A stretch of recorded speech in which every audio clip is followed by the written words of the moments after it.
भारत सिर्फ रॉकेट से रिफाइनरी तक ही उड़ान नहीं भर रहा है, वर्ल्ड डिप्लोमेसी में भी भारत लगातार मजबूत हो रहा है। इतना मजबूत कि मजहब के नाम पर एकता और एजेंडा बनाने वाले मुल्क भी भारत के सामने वैचारिक रूप से सरेंडर मोड में आ गए हैं। मित्रों, विश्व मंच पर एक बड़ा चुनाव सामने है। ये चुनाव संयुक्त राष्ट्र सुरक्षा परिषद यानी यूएनएससी में साल 2028-29 के लिए अस्थायी सदस्यता हासिल करने का है। इसमें एक तरफ भारत है और दूसरी ओर मुस्लिम बहुल देश तजाकिस्तान।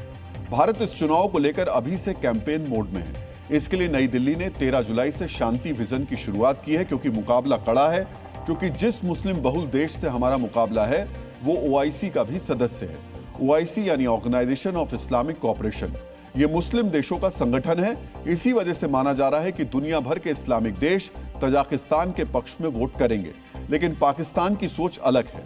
पाकिस्तान के पूर्व राजनयिक और भारत के घोर विरोधी अब्दुल बासित का मानना है कि यूएनएससी में भारत के मुद्दे पर इस्लामिक एकता का बुलबुला फूट जाएगा। एक इंटरव्यू में बासित ने कहा, मेरा मानना है कि सुरक्षा परिषद की वोटिंग में बहुत से देश भारत के पक्ष में रहेंगे। इसमें ओआईसी के सदस्य यानी इस्लामिक मुल्क भी शामिल होंगे। अफ्रीका में कई मुस्लिम बहुल देश ओआईसी के सदस्य हैं। इन देशों के भारत के साथ बेहतरीन रिश्ते हैं। तजाकिस्तान से इन देशों को कुछ लेना देना नहीं है। इसीलिए मैं मानता हूं कि इस्लामिक देश एकजुट होकर भारत के विरोध में वोट नहीं करेंगे। अब्दुल बासित को कूटनीति की दुनिया में एक मजा हुआ किरदार माना जाता है। अपने करियर में वो कई देशों में सेवाएं दे चुके हैं। विदेश नीति के इसी तराजू पर तोलकर बासित बता रहे हैं कि यूएनएससी में भारत के खिलाफ इस्लामिक एकजुटता या फिर मजहब के नाम पर एक तरफा वोटिंग संभव नहीं है। चलिए अब ये जानते हैं कि खुद को इस्लामिक जगत का ठेकेदार मानने वाले पाकिस्तान से सरेंडर भरी आवाजें क्यों सामने आई। इस मुद्दे को समझने के लिए आपको इस्लामिक सहयोग के गुट ओआईसी की संरचना गौर से देखनी चाहिए।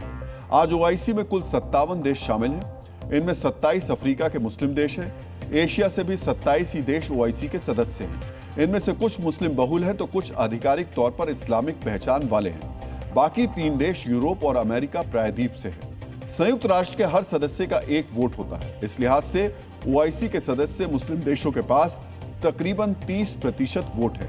मित्रों, एक दौर था जब मुस्लिम हितों का हवाला देकर ओआईसी के सदस्य मुस्लिम देश एकमत रहते थे, लेकिन आज समीकरण बदल चुके हैं। इसी वजह से पाकिस्तानी अब्दुल बासित को फिक्र हो रही है। अब्दुल बासित ने अपने इंटरव्यू में कहा कि अफ्रीका के मुस्लिम देश भारत के पक्ष में मतदान कर सकते हैं। इस समीकरण की वजह है भारत और अफ्रीकी देशों का वो सहयोग जो पिछले 18 सालों से निरंतर आगे बढ़ रहा है।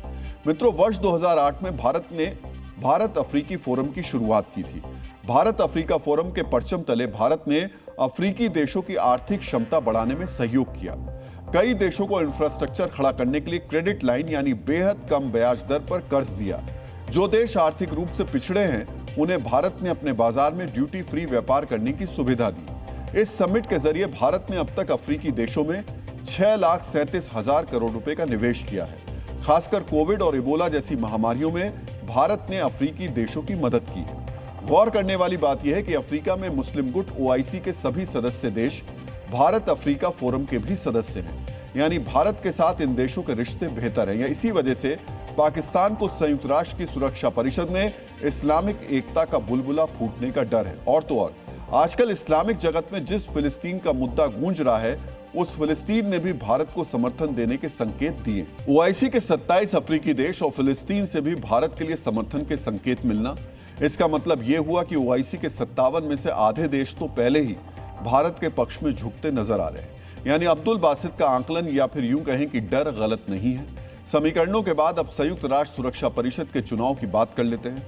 आमतौर पर लोग मानते हैं ये बड़ी जटिल प्रक्रिया होती है, तो चलिए आज हम आपको बड़े ही आसान शब्दों में सुरक्षा परिषद और उसके चुनाव की प्रक्रिया बता देते हैं। संयुक्त राष्ट्र की सुरक्षा परिषद 2 हिस्सों में विभाजित है। पहले होते हैं सुरक्षा परिषद के 5 स्थायी सदस्य। ये देश हैं अमेरिका, रूस, फ्रांस, ब्रिटेन और चीन। स्थायी देशों के लिए कोई चुनाव नहीं होता। इन सभी सदस्यों के पास वीटो की शक्ति रहती है, यानी इनके इनकार पर किसी भी प्रस्ताव को गिराया जा सकता है। दूसरे हिस्से में होते हैं 10 अस्थायी सदस्य। ये 2 चुनाव के जरिए 2 साल के लिए अस्थायी सदस्य बनते हैं। जैसा कि हम आपको बता चुके हैं, संयुक्त राष्ट्र के 193 सदस्य देश हैं। हर देश का 1 वोट होता है। अस्थायी सदस्यता के लिए 2/3 वोट हासिल करना जरूरी होता है। इसे कुछ इस तरह समझिए, अगर भारत को 193 में से 129 देशों के वोट मिल गए तो भारत 2 साल के लिए यूएनएससी का अस्थायी सदस्य बन जाएगा। मित्रों, यहां आपको जानना चाहिए कि भारत को 8 बार अस्थायी सदस्य चुना जा चुका है। इसी वजह से भारत की दावेदारी को मजबूत माना जा रहा है। अपनी दावेदारी को और मजबूत करने के लिए भारत ने शांति विजन का एजेंडा सामने रखा है। इसे आप एक किस्म का चुनावी घोषणा पत्र भी मान सकते हैं। शांति विजन में भारत ने सबसे ज्यादा प्राथमिकता ग्लोबल साउथ को दी है। ग्लोबल साउथ उन देशों को कहा जाता है जो तेजी से आर्थिक विकास कर रहे हैं। भारत का मानना है कि संयुक्त राष्ट्र के मंच पर इन देशों के विचारों को महत्व दिया जाना चाहिए। इसके साथ ही साथ भारत का यह भी मानना है कि आतंकवाद के खिलाफ संयुक्त राष्ट्र को ज्यादा ठोस कदम उठाने चाहिए। आतंकवाद से निपटना सिर्फ किसी एक देश की जिम्मेदारी नहीं मानी जानी चाहिए। समुद्री सुरक्षा को भी भारत ने अपना कोर एजेंडे में रखा है। भारत ने आश्वासन दिया कि अस्थायी सदस्य चुने जाने के बाद वो संयुक्त राष्ट्र की शांति सेना में अपना योगदान बढ़ाएगा। सबसे बड़ी बात यह कि भारत ने संयुक्त राष्ट्र सुरक्षा परिषद में सुधार पर जोर दिया है। यहां सुधार का मतलब है कि सुरक्षा परिषद में स्थायी सदस्यों की संख्या बढ़ाई जाए। सुरक्षा परिषद में स्थायी सदस्यों की संख्या बढ़ाने के जिस मुद्दे पर भारत ने प्रकाश डाला है, उस मुद्दे पर कई बड़े नेताओं ने भारत को स्थायी सदस्य बनाने के लिए आवाज उठाई है। अमेरिका के पूर्व राष्ट्रपति जो बाइडेन, ब्रिटेन के पूर्व पीएम कीर स्टारमर से लेकर रूस के राष्ट्रपति व्लादिमीर पुतिन और फ्रांस के राष्ट्रपति इमैनुअल मैक्रों तक सभी कह चुके हैं कि भारत उस जगह पहुंच चुका है जहां भारत को सुरक्षा परिषद का स्थायी सदस्य बनाया जाना चाहिए। स्थायी सदस्यता का एक बड़ा मुद्दा है, लेकिन इस अस्थायी सदस्यता हासिल होने पर भी भारत काफी कुछ कर सकता है। यह अस्थायी सदस्यता भारत के लिए क्यों एक गेम चेंजर साबित होगी, अब हम आपको यही जानकारी देने जा रहे हैं। सुरक्षा परिषद का अस्थायी सदस्य बनते ही भारत को संयुक्त राष्ट्र की प्रतिबंध समिति में जगह मिल जाएगी। इस समिति के जरिए पाकिस्तान प्रायोजित लश्कर-ए-तोयबा और जैश-ए-मोहम्मद जैसे आतंकी संगठनों के खिलाफ सख्त प्रतिबंध लगाए जा सकते हैं। इसके साथ साथ स्थायी और अस्थायी सदस्यों से भारत को रियल टाइम इंटेलिजेंस की जानकारी भी मिलेगी।